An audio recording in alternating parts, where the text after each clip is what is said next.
السلام عليكم، كي راكم؟ ان شاء الله كاع تكونوا بخير وبصحه وبسلامه يا ربي.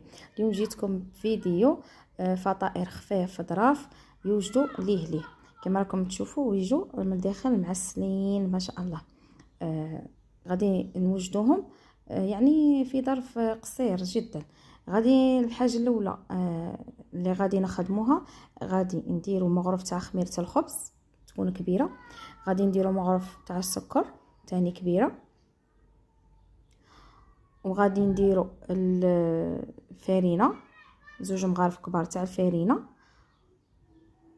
وغادي نضيفوا عليها حوالي خمس مغارف كبار تاع الحليب، يكونوا دافيين باش هكا تطلع لي بالخف بهذا الشكل. غادي نخلطوهم مع بعض ونخليهم بجهه حوالي 5 دقائق ولا 10 دقائق، وغادي نروحوا للعجينه تاعنا. غادي نحتاجوا 3 كيسان كبار تاع الفارينه. الكاس اللي نكيلو به في الخطره الاولى غادي نكملوا به. غادي نضيفوا نص باكي تاع خميره الحلويات، وغادي نضيفوا عليها كاس تاع حليب يكون دافي، وربع كاس تاع الزيت، وغادي نضيفوا هذاك الخليط تاع الخميره اللي كنا وجدناه قبل.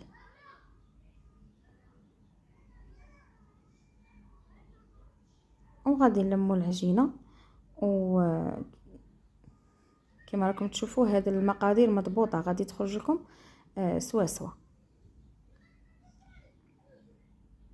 غادي نلموا العجينه تاعنا، من بعد غادي ندلكوها شويه حوالي 5 دقائق ولا 10 دقائق هكا ندلكوها، من بعد نخلوها بجهه تخمر حتى نشوفوا الحجم تاعها ضاعف. هاد الفطائر البنات غادي يجوا يعني خفاف وشابين يتوالموا مع هاد الحميض.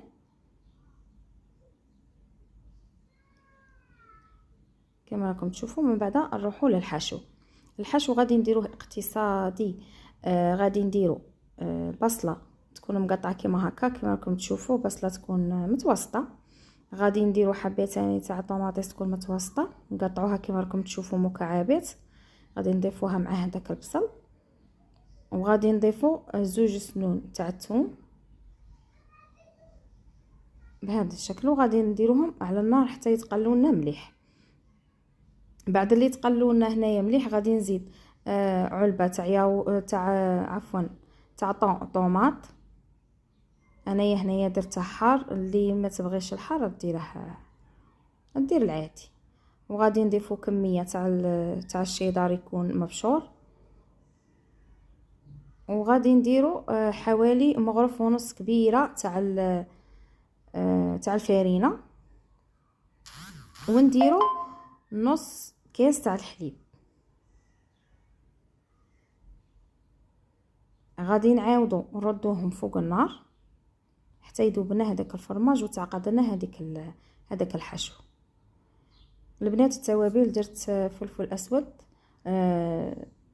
ودرت الفلفل احمر يعني العكري، ودرت شويه تاع التوابل الدجاج. كما راكم تشوفوا هنا بعد اللي خمرت لنا العجينه غادي نقطعها كما راكم تشوفوا كريات، من بعد نبداو نشكلوا فيها. غادي نقعدوا كما هكا نحلوا بالحبه، السمك تاعها يكون ما راه رقيق ما راه غليظ بزاف.